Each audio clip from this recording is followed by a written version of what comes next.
നമസ്തേ.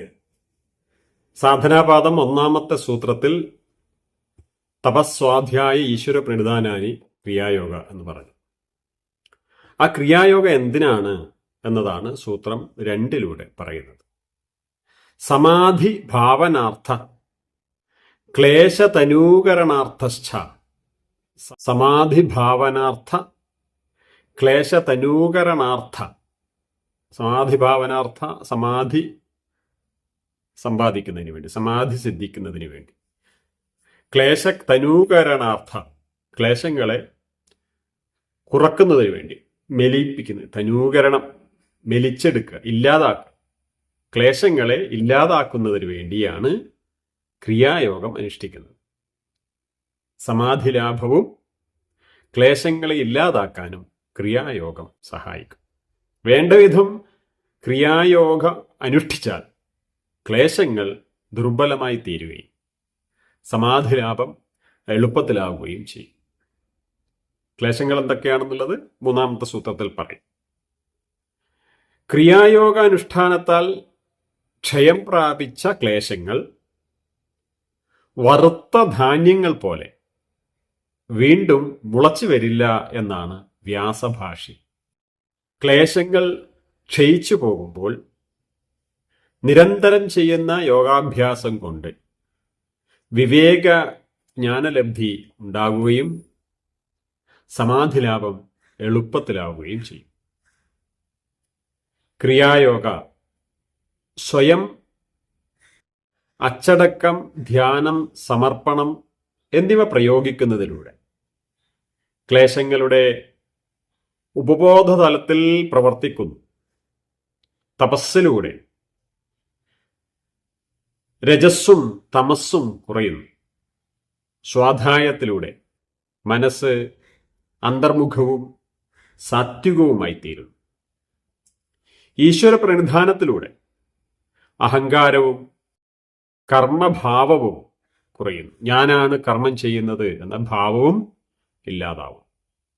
ഈ പ്രക്രിയകൾ മനസ്സിനെ ഏകാഗ്രതയിലേക്ക് പ്രവേശിക്കാൻ അനുവദിക്കും. അത് സമാധിയുടെ അടിത്തറയാണ് എന്നാണ് വാചസ്പതി മിശ്രയുടെ വ്യാഖ്യാനം. ഇന്ന് ക്രിയായോഗ എന്ന പേരിൽ പ്രചരിക്കുന്ന യോഗാ പദ്ധതി ഈ സൂത്രത്തിൽ നിന്നാണ് ആരംഭിച്ചതെങ്കിലും ഇതല്ല. ക്രിയായോഗ എന്ന പദം പാതഞ്ജലി യോഗസൂത്രം സാധനാപാദത്തിൽ 1-ാമത്തെ സൂത്രത്തിൽ തന്നെ പറഞ്ഞു വെക്കുന്നതാണ്. അത് ഒരു പ്രത്യേക സാങ്കേതിക വിദ്യകൾ വികസിപ്പിച്ച് രഹസ്യമായി പൂർവന്മാർ സൂക്ഷിച്ചു വന്നു.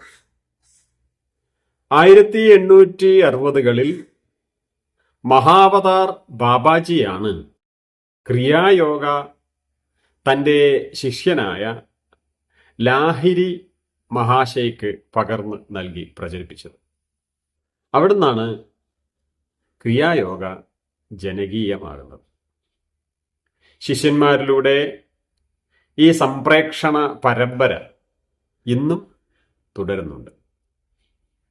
ശ്രീ യുക്തേശ്വര ഗിരി ഉൾപ്പെടെയുള്ള ലാഹിരി മഹാശയരുടെ ശിഷ്യന്മാർ ഇന്ത്യയിലുടനീളം ക്രിയായോഗ വികസിപ്പിക്കാൻ സഹായിച്ചു.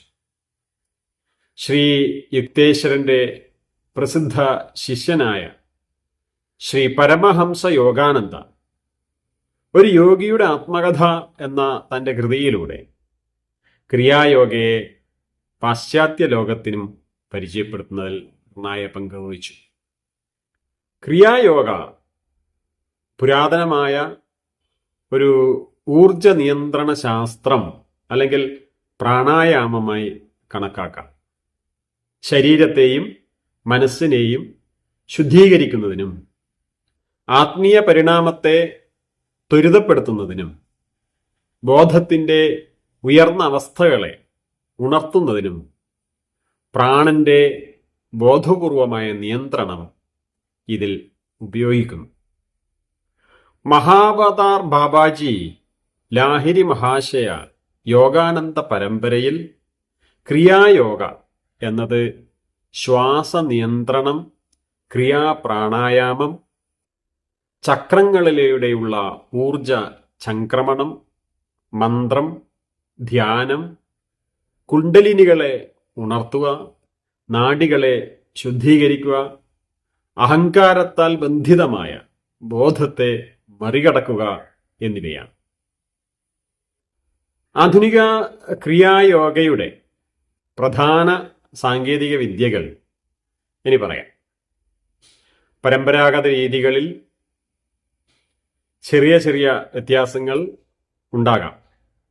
എങ്കിലും പൊതുവെ ക്രിയായോഗികൾ ചെയ്തു വരുന്ന ഒരു രീതി ആണ് ഇവിടെ പറയുന്നത്.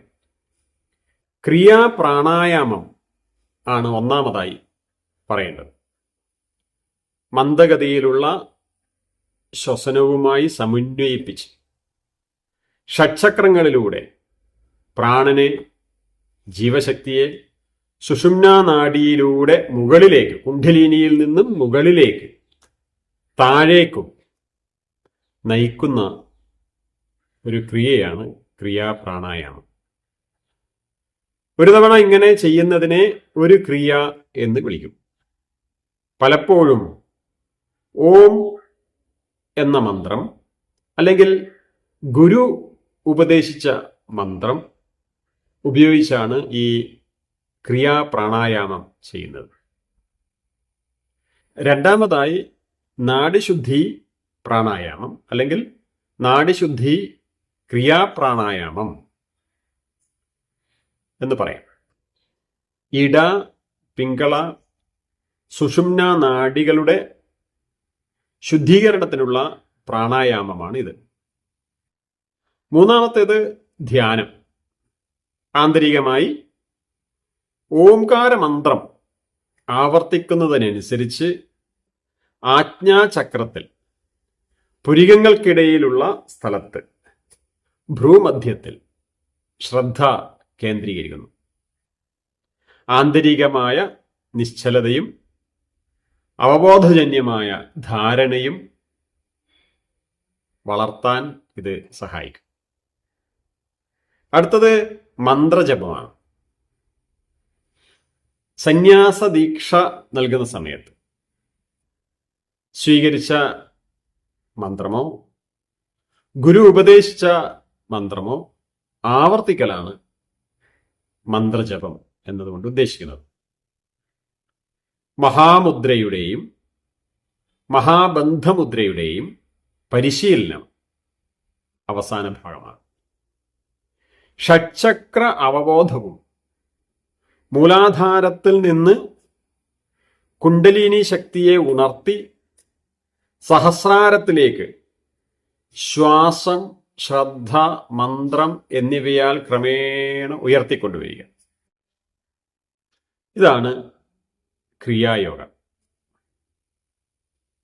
ക്രിയായോഗയുടെ ആചാര്യ വഴികളിൽ ശ്രീ മഹാവതാർ ബാബാജി, ശ്രീ ശ്യാമശരൺ ലാഹിരിജി, ശ്രീ യുക്തേശ്വര ഗിരിജി, ശ്രീ പരമഹംസ യോഗാനന്ദജി, ശ്രീ ഹരിഹരാനന്ദ ഗിരിജി എന്നിവരെ എന്നും ഓർക്കേണ്ടതാണ്. ശ്രീ ഹരിഹരാനന്ദ ഗിരിജിയുടെ ശിഷ്യനായ ശ്രീ പരമഹംസ പ്രജ്ഞാനന്ദയാണ് ക്രിയായോഗയുടെ പ്രചാരകനായി ഈ ആചാര്യ പരമ്പരയിൽ ഇന്ന് ജീവിച്ചിരിക്കുന്നത്. അദ്ദേഹത്തിൻ്റെയും അദ്ദേഹത്തിൻ്റെ ഗുരുവായ ഹരിഹരാനന്ദജിയുടെയും പ്രഭാഷണങ്ങൾ യൂട്യൂബ് ചാനലുകളിൽ ക്രിയായോഗ എന്ന യൂട്യൂബ് ചാനലിൽ ലഭിക്കുന്നതാണ്.